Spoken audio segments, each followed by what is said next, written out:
Hi guys, this is a complete pain in the backside to film, but this is just a quick one. This is one of our core units from a event site, or that we use on event sites. There has been a video regarding this already, and I'm just going to give you a quick run over it, and then we're going to strip this down because we need to change the DSLAM in here for a new one, and we need to change this switch out for a new one. So what we've got here is this thing has been bodged and modified over the years it's been used. No easy way to do this. So we have a gigabit PoE switch here, which I'll touch on in a second. We have a older 10100 switch, which we're now going to change for a managed gigabit switch. This has no SFPs and no management functions, hence the reason this one's here. We have a Mediatrix FXO. This provides analog phone lines for the site we're working on. We then have a Versa Technology DSLAM, and then we have a modified APC UPS in the bottom. This has been modified to run on external batteries, and we use this with much larger batteries than this would normally be used with. The cabinets that this goes into, where we are contracted to the event, so we're back there regularly, are being converted to solar as well, so this will form part of the solar management package that will be going into these sites. The batteries are charged externally, reducing the amount of power that this consumes, and we will start cycling onto UPS power during the day, during the night, depending on what our charge states are. What's happening here with this TP-Link switch is the input to these cabinets is always fibre. This has no SFP, and we needed some management on this. So normally there would just be a fibre converter straight into the switch and everything else. However, we're doing a lot of stuff with VLANs on here, and we will be using multiple fibre connections the next time this goes out. So we will be using the SFPs on the new Huawei DSLAM for the DSL aspect. We use a separate separate VLAN for the phones, and then there are multiple VLANs on here. This doesn't generally do a lot of Ethernet stuff. The switch was only in there just to allow us to break out things, and I think there were two close-in uses of Ethernet. We'd like the flexibility to be able to do more of that, and the managed switch will give us that. What's going in is a managed switch, non-PoE again, so this will probably be used on some sites for PoE, but full gigabit switch with 4 SFPs, I believe, and full management, which means we could, if we don't need the PoE, we can get rid of this switch for a lot of stuff, and if we do need PoE, then we'll just put a dumb PoE switch in there. So let's just work out what we need to do. The new DSLAM is quite a bit bigger, so the whole thing needs to be adjusted. So as you can see, we're going to need a bit more space. These are really no, it's the Versas that are an odd size. They are, I would say 1.5U, but yeah, it's a bit odd. Anyway, let's pause you and go get something to take this all apart with. So I think we've got a problem in as much as I don't know where the rack is for the switch I want to put in have gone, which is slightly annoying. I shall probably have to go and find them. And I know I had a scrap switch with the right ears on, but I think that's gone as well. So first thing out here is our cable for our FXO. The new DSLAM does not need this and will not provide analog telephone services. So this will be coming out. Of course, it's hooked on everything, and we'll just get rid of these network cables and get rid of this.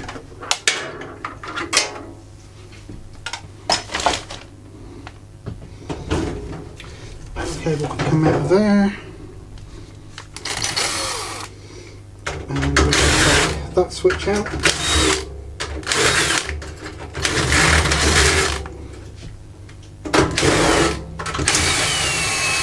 Something weird going on with those.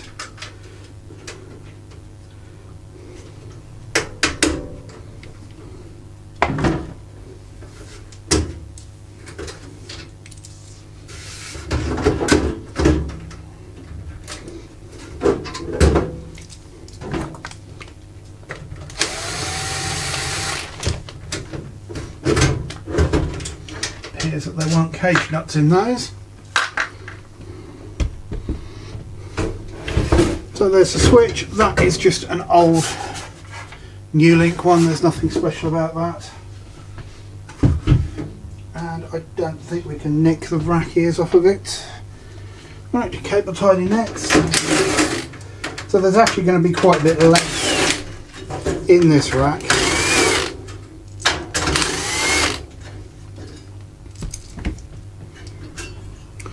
We may keep the Mediatrix in there, I don't know yet, because there are, on some events we do have analogue phone lines, just because if we've got if we've got a location that's only having a phone, then there's no point in running a modem, power and everything else out there. We can just drop a phone on the end of a analogue line and it's done. Get the power out of that.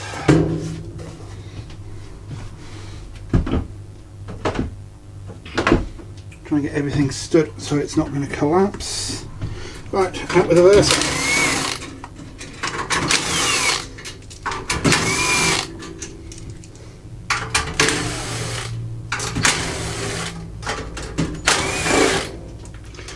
What I also want to do is try and get a bit more room in here. I want to pop these rails backwards, but I can't do that because the APC is actually sat right hard up against the back. So what we might do is pull the APC out and see if we can't move the rails. Move the ears, so flip the ears backwards, which will make the APC UPS sit further forwards, which means we can move these backwards. But I do need to just quickly fish out the rubbish. I say rubbish, it's just cables. Awful lot in here.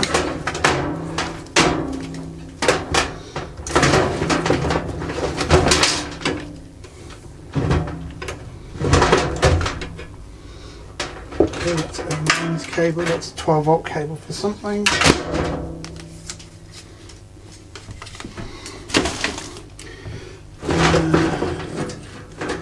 All of this is plugged into the UPS. So what I'm going to do is just quickly drop this neck gear in and see how much space we actually need. Loads of space there. That is by far the deepest item. So what we're going to do is pop this UPS out and see if we can spin those brackets.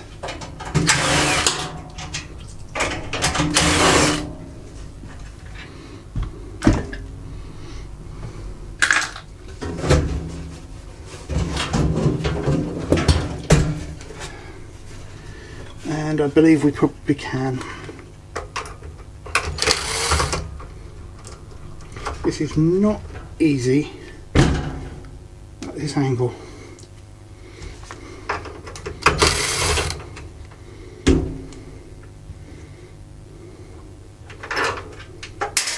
Oops.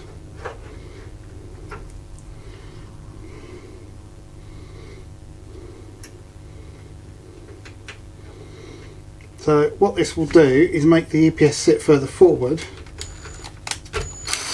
but our problem with the UPS is depth. Let's just find where that screw went. Yeah, so our problem with the UPS is depth. So by doing this we can move the rails back but maintain the same depth. So that gains us an extra inch, which means we can actually potentially get the door closed on this. We have had cases of people messing with these racks. They've managed to get in to the enclosures and and we had one at an event whereby we had a couple of cases where the rack went down and we couldn't work out what was happening, and when we eventually went over there, someone had taken advantage of the fact that goes my impact.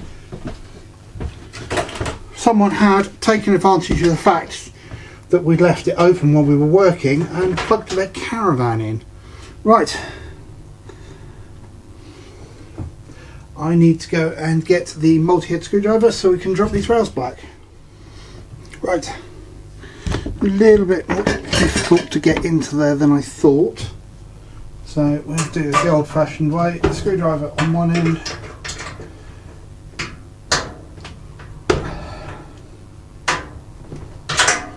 and spanner on the other. So what I'm going to do is loosen these up a little first.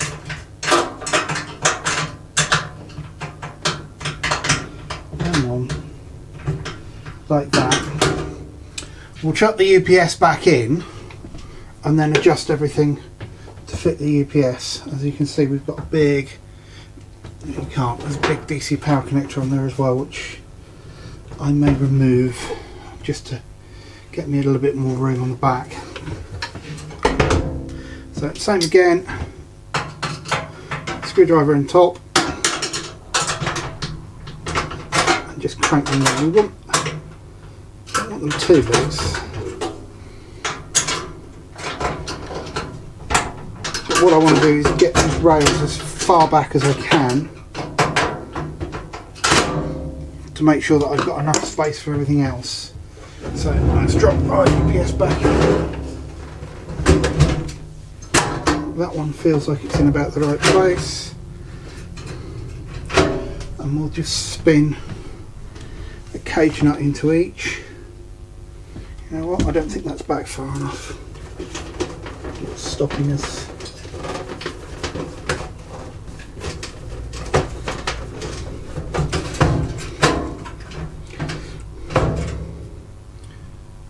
Right, so we'll just spin a cage nut into each side, a screw into each side.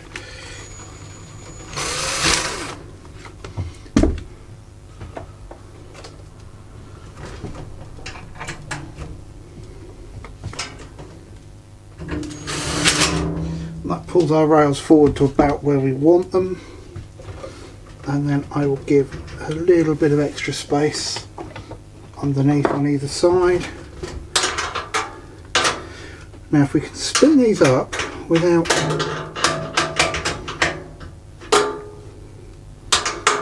having to dismantle everything, so be it, but I doubt it.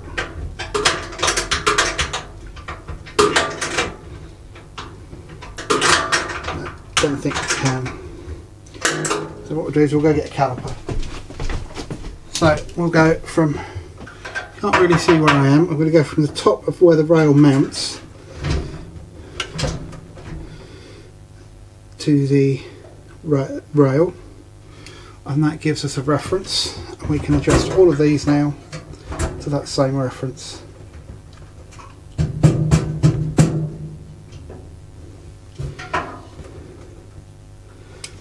There we go. Tighten that one up.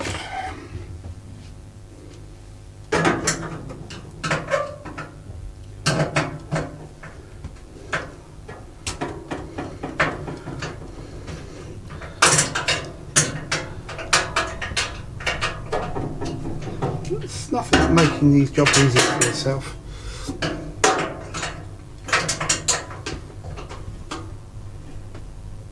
That one's in nicely. I doubt we'll get that one because it needs a screwdriver on the other side. Let's just check we're good there. Get my finger there to actually stop that screw from spinning. I might get it.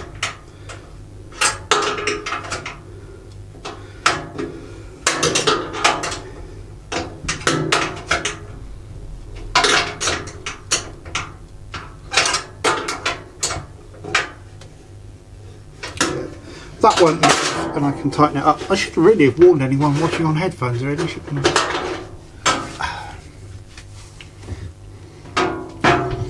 So we want the same sort of distance on the other side.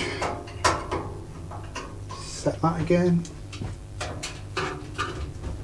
Good. Okay.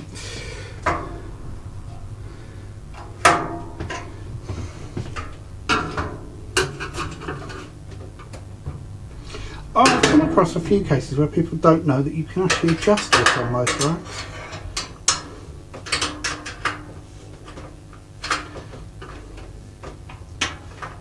And it is a kind of personal bugbear where you go and work on a rack and everything's just jammed in the front and there's acres of room at the back, and you know you've got doors that don't shut properly because the patch cables are keeping the door wide open. Just adjust it. Move those front rails. From the other side, I've had racks that I've built that have been like this, just because that's how everything ended up at the end. Just check we're good there. We are indeed.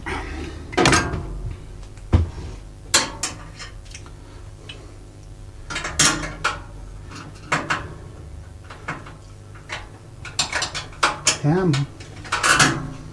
That's why we weren't using that end, because it's not really a fit.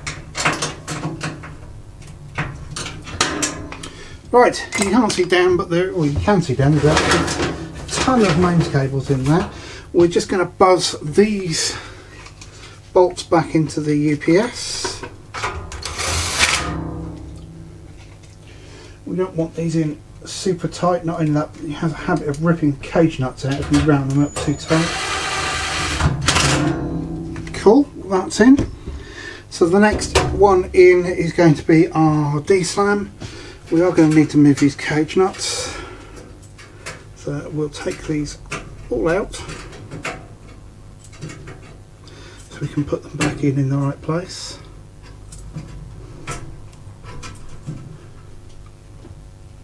Oh.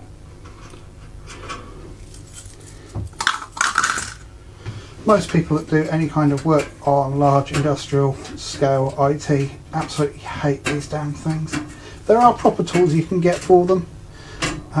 Sometimes you have to resort to a screwdriver to get them out. Right, so DSLAM.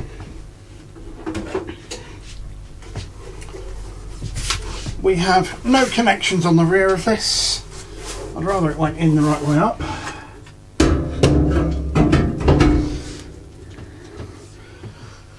This is a third unit that's been purchased so that we've got a backup, and it's going into this rack, and the one that we've got in our van will be the backup. We'll go through configuring this. So we need that to sit down. This is going to need 1 U above it for the power supply. So we pop our cage nuts in.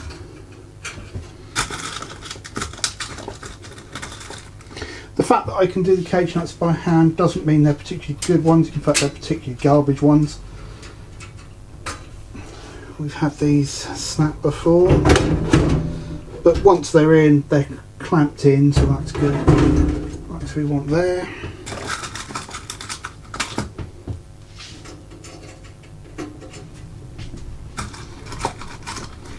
And hopefully the same position in the other side.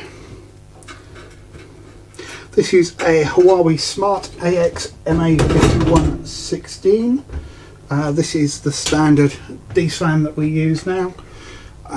We did use the Versas, as you see in the Versa that came out of here.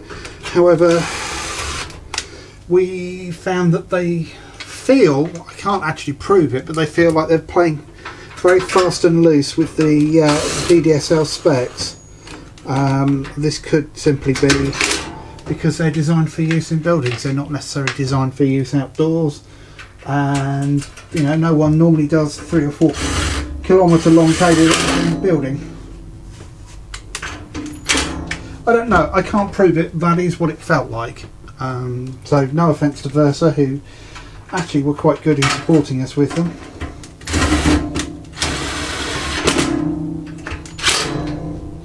There we go, that's in. Right, we need to leave a gap because there is a power supply module for this that isn't here yet. So we will put the Mediatrix back in next. So 1 U gap means we leave 3 there. Actually, you know what? No, we will put power supply above that. Cam here. I think I found a decent one, I can't bend it. And there goes the camera again.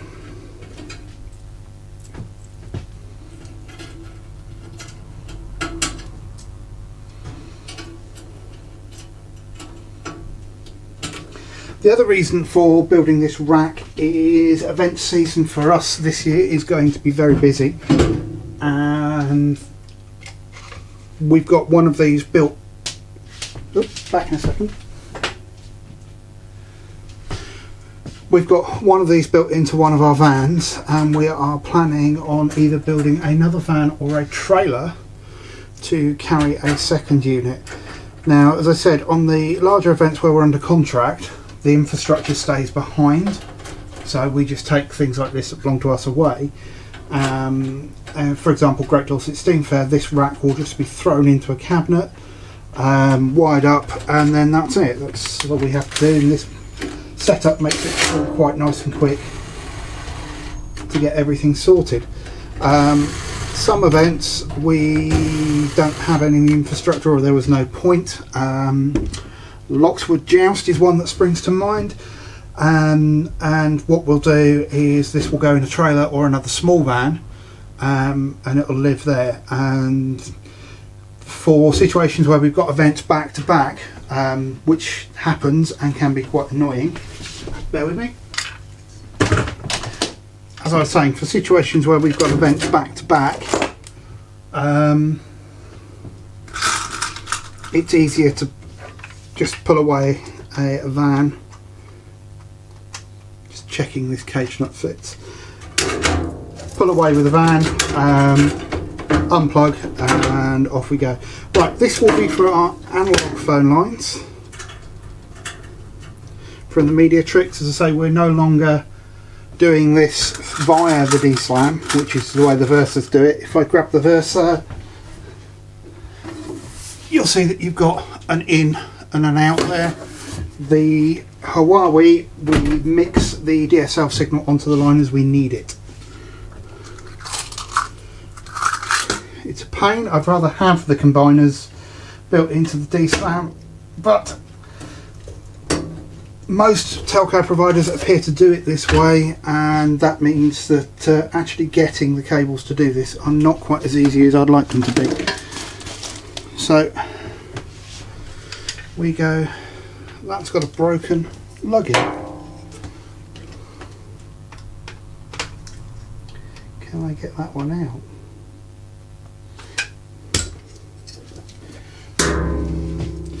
These cables are great for braking because they are not at all flexible.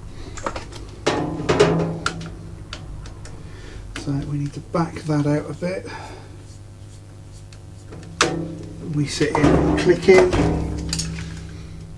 That's our port 1 there. Which way are we coming into the Mediatrix? That way. So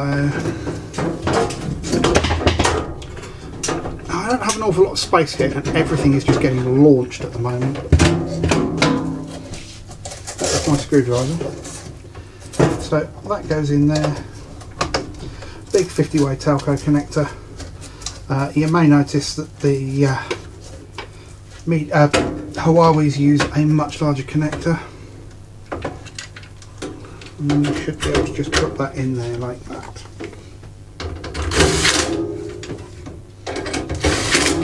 And that's our telephone ports. So bear with me. So what we would do with these now is we'd either take 4 of these on one patch cable out to a crone like this. These are normally mounted outside the cabinet, and these go out to distribution. Or if we've got a local phone, you use these, which is an RJ45 to BT connector. Drop it in and go. If we're putting VDSL on that line, then we go from here. So we take the first pair from here, we take the first pair from here, they'd go via a combiner onto the crone. I've covered that in another video which I will put up there, and off out to the end. So we are missing our power supply, and we're not going to be able to put our net gear in, which is annoying. So the net gear is going to sit there as it disappears into oblivion.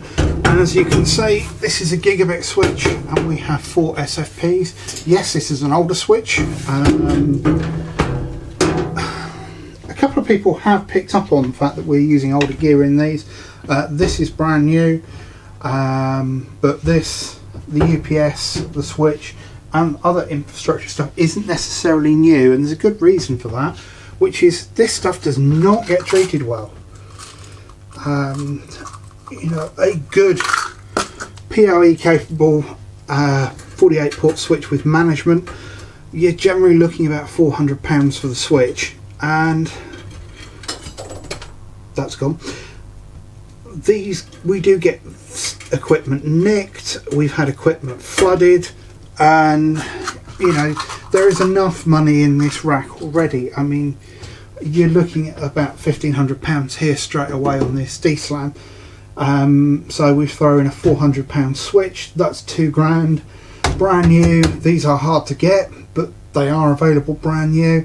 You're looking at another £200 there. You're looking at another sort of £300 to £400 for that style UPS, so you're up to a £3,000 rack fairly quickly. And it doesn't make sense to risk any equipment like that where it could just go walkabouts. So we don't. Right, what was I doing? Cable management, that's important. Cable management is always important. So not so much of a problem up until recently, where the only person going near these racks would have been myself or Mike. Now we have more people working with us, and potentially we have people that are not trained to the same level as we are. So everything must be tidy, everything must be marked, and everything must be clear.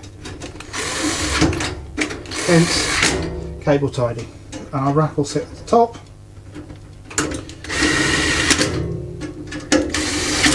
So what will go in here is to give the power to the DSLAM is our own equipment. I don't think I've got one. Hang on, I might have. So this is a development unit, not the one that will go in this rack. And we have all sorts of goodies in here. So you'll spot 2 Arduinos straight away. We have 2 Arduinos here with Ethernet interfaces on. These do a number of jobs. We have a 4G modem in here which provides us access to this rack regardless of what's going on. We have an auxiliary WAN in, so this WAN in will be connected through the switch in here, and then we have a failsafe LAN out which feeds the Arduinos and an extra device in there which will be the management interface on the switch actually. So this Arduino here is currently fairly underutilised. This provides us with an interface to a GPS receiver at the back here, which gives us GPS synchronised time. It also responds to various network events and allows us to make sure that this rack is actually connected and alive, and will tell us if we failed over to 4G. This unit over here tells us the state of this, the state of the rack, the power state, the condition of the mains, and generally allows us to monitor what's going on here. These are to be replaced, bear with me again. Again, prototype equipment here. So this, sorry about the light on it, will replace both of these and provides all of those services plus power management. So this has 2 very chunky MOSFETs here that allow us to power cycle this modem and power cycle the DSLAM as well. This will also provide the 48 volts supply and a 24 volts to 12 volts, 24 volt to 48 volts step up from the batteries in here. And basically allows us to keep an eye on everything that's going on here. As you can see, we've got, it's all a bit fragile at the moment, but as you can see, we've got a good collection of connectors on the back as well. This also provides local Wi-Fi as well. That will sit in there. I'll switch when I find the ears will sit in there. I should have at least 8 sets of ears for these Netgear switches. I have no idea where they've gone. And then what I'll probably do is bring you back, power this all up, and we'll have a go at getting it all set up exactly where it is. So the DSLAM is brand new. You saw me remove the tag that was on the end there. The Mediatrix should already be set up, so that shouldn't be too much of a problem. The UPS will probably stay as it is. Don't really need to do much with that, but I may actually look and see if I can bring the serial output from this through one of those boards so I can monitor it, and then we're good. This needs to then go back together. I can now close the door properly on it, he says. That cable management probably isn't going to work in my favour there.